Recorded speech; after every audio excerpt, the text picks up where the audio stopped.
تو بیٹیوں کو پڑھانا بھی بڑا ضروری ہے حضرت.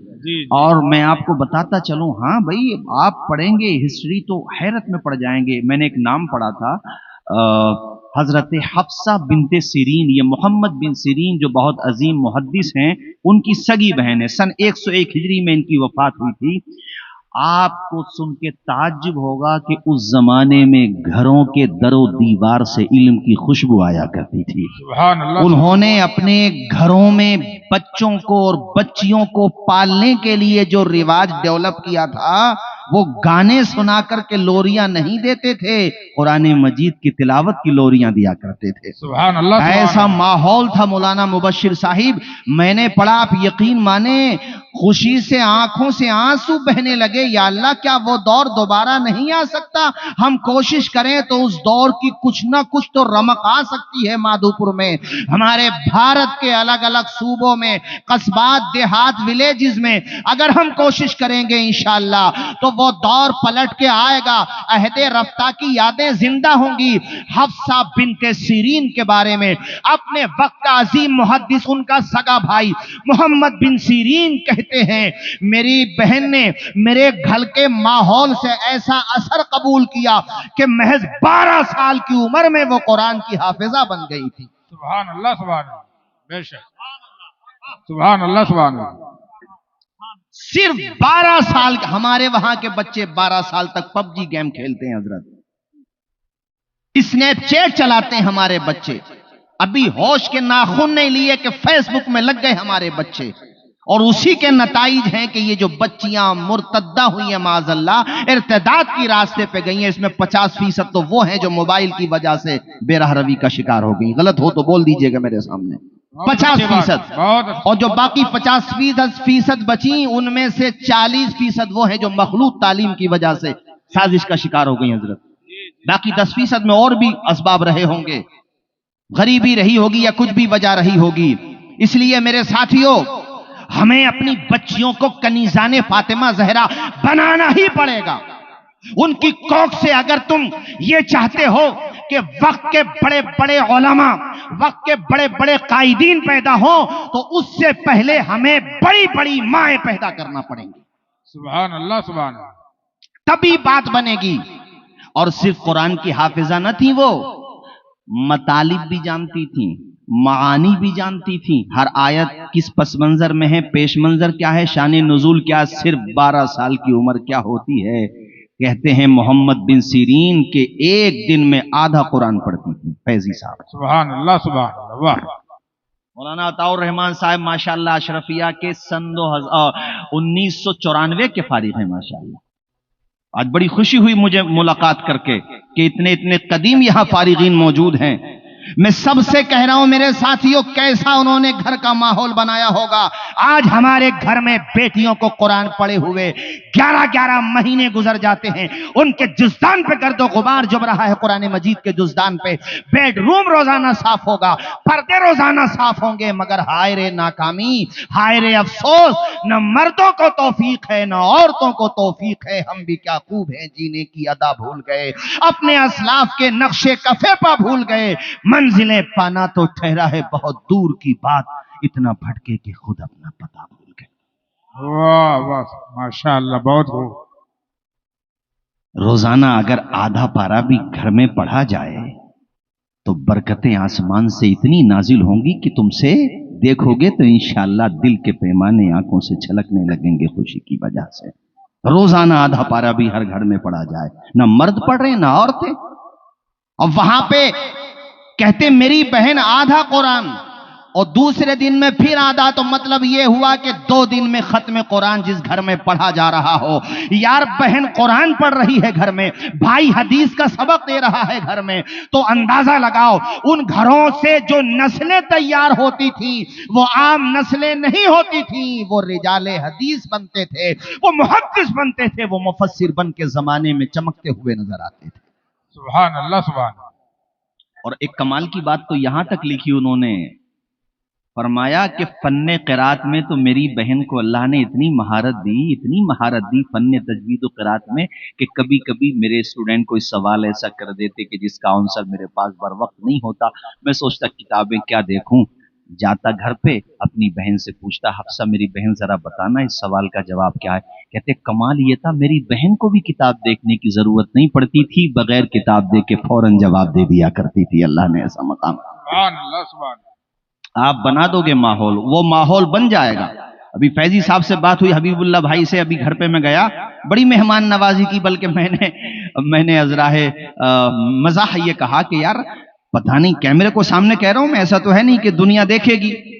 मैंने कहा पता नहीं कैसे बिहार, झारखंड, बंगाल के बारे में मशहूर हो गया है हमारे उस इलाके में, मगर मैं तो जब भी आया, मैं सीवान की बात करूं, समस्तीपुर की बात करूं, जायसी की बात करूं, किशनगंज की बात करूं, या अल्लाह आपका भला करे, और भी सूबों और भी जिलों और तहसील की बात करूं, जब भी यहां आना हुआ, यहां के उलमा भी मैंने बड़ी मोहब्बत करने वाले पाए, आवाम को भी मैंने मोहब्बत करने वाला पाया। सुबह गया था हजरत के घर पे, कैसी मेहमान नवाजी की, कैसा प्यारा खाना खिलाया, दिल खुश हो गया।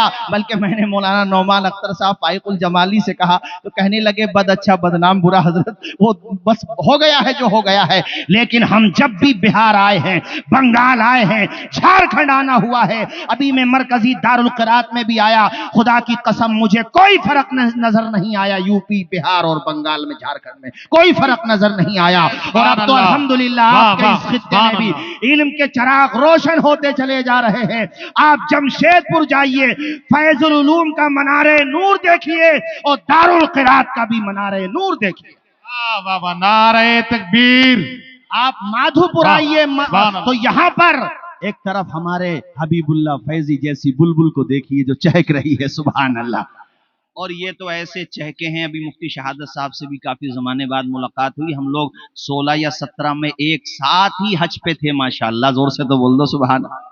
और हम ऐसे साथ थे कि लोग तो यहां पर महफिले मिलाद पढ़ती हैं, हमने अल्हम्दुलिल्लाह वहां पर भी महफिले मिलाद पढ़ी थी, तीनों गवाह मौजूद है बशमुल मेरे, हमने अल्हम्दुलिल्लाह वहां पर भी महफिल, और हबीबुल्लाह भाई पढ़ते थे माशाअल्लाह। फिर आखिर में मैं तकरीर करता था, हमारे मुफ्ती शहादत साहब क़िबला, आपको सुन के ताजुब लग रहा होगा, भैया हम झूठ नहीं बोल रहे, हमने मक्का शरीफ में वहां पर जो आसपास के बस्तियां हैं वहां पर आज भी नबी का मीलाद होता है, खड़े होकर सलाम पढ़ा जाता है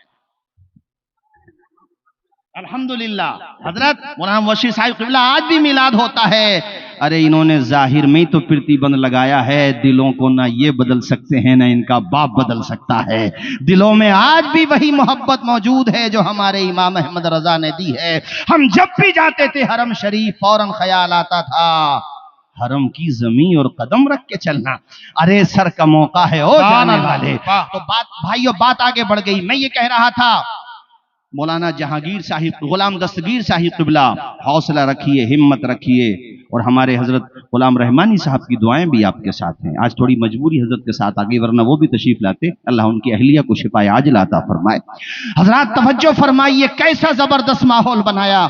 हम कोशिश करेंगे तो इंशाअल्लाह हमारे घरों में उस माहौल की रमक जरूर नजर आएगी। बोलिए इंशाअल्लाह, जोर से बोलिए इंशाअल्लाह। अच्छा, मैंने जो है एक अजीब बात पिछले दिनों पढ़ी कि पहले जो थे ना बाज़ाब्ता मदारिस की ये शक्ल नहीं थी जो आज है, ये 400 हिजरी में या 400 हिजरी के बाद हुई। तो फिर पहले तालीम कैसे फैली, इल्म कैसे फैला? वो इल्म ऐसे फैला कि लोग अपने घरों ही को दरसगाहें बना लिया करते थे, अपने बागात ही में दरसगाहें लगा लेते थे, मसाजिद में तालीम होती थी। तो मैं यहाँ पे एक बात ये भी कहूंगा कि अहले मसाजिद को चाहिए कि वो मसाजिद को मकातिब की शक्ल में बदलें ताकि वहां पर बच्चे पढ़ें। खुदा ना खास्ता कल को अगर हमारे मदरसों की पाबंदी लगे तो विकल्प, तो अभी से ये माहौल हमें बनाना चाहिए। गलत तो नहीं कहा, घरों में पढ़ा जाता था। और साथियों सुनो, बेटियों को पढ़ाओ, मुहद्दिसा बनाओ, मुफस्सिरा बनाओ, उन्हें फकीहा बनाओ, फिर देखो इंशाअल्लाह कैसा इनकलाब आता है। एक मैंने नाम पढ़ा था, हजरत फातिमा बिनते अलाउद्दीन समरकंदी, ये समरकंद की रहने वाली थी। इनके वालिदे माजिद हजरत इमाम अलाउद्दीन समरकंदी अपने दौर में मरजउल फुक़हा भी थे, मरजउल उलमा भी थे, और मरजउल अवाम तो थे ही। बड़े बड़े फुक़हा उनकी बारगाह में आते थे, सवालात के तशफ़ी बख्श जवाबात पाकर फैज़याब होकर वापस जाते थे। उन्होंने अपने जमाने में अपने हाथ से ऐसी अजीम किताब लिखी थी जो उस जमाने में बड़ी शोहरा आफाक हुई, आज भी उसका नाम रोशन है। आबे ज़र से उसका तस्करा लिखा जाता है। किताब का नाम था तुहफ़तुल फ़ुक़हा। बड़े बड़े फ़ुक़हा उस किताब को बाआसानी हल नहीं कर पाते थे, दूसरी कुतुब की मदद लेना पड़ती थी। वो फ़िक़्ह हनफ़ी के बहुत अजीम फ़क़ीह थे। घर में ऐसा माहौल बनाया उन्होंने, और सिर्फ दूसरों को नहीं पढ़ाया बल्कि अपनी बेटी फातिमा को भी पढ़ाया। ऐ मेरे दीनी भाइयों, इतना पढ़ाया कि आपको सुन के ताज्जुब होगा। उनके घर में जब कोई इस्तिफ्ता आता था, जब कोई सवाल आता था, तो उस सवाल का जवाब सिर्फ बाप नहीं देता था, उनकी बेटी फातिमा भी उसका जवाब दिया करती। वाह वाह, बहुत अच्छे, बहुत खूब। सदर साहब, और जब फतवा जाता था घर से तो आपने देखा होगा जैसे कोई इदारे शरिया से फतवा आएगा, जाहिर सी बात है, तो नीचे मुफ्ती साहब के दस्तखत होते हैं।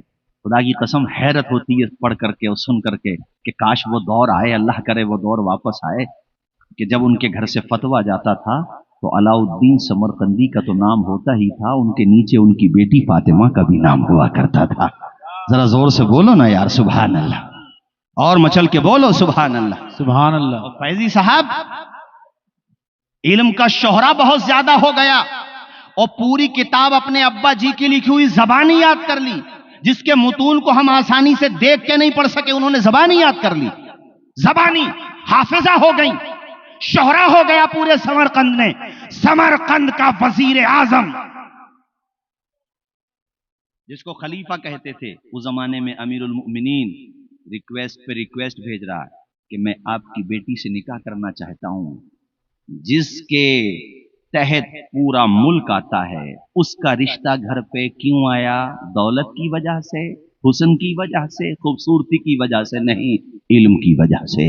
इसीलिए महरेरा मुताहरा जो मेरा पीर खाना है, वहां से ऐलान दिया जाता है, कहा जाता है आधी रोटी खाएंगे, बच्चों को पढ़ाएंगे, हौसले इस तरह आजमाया करो, मुश्किलें देखकर मुस्कुराया करो, भले दो निवाले कम खाया करो, अपने बच्चों को लेकिन पढ़ाया करो।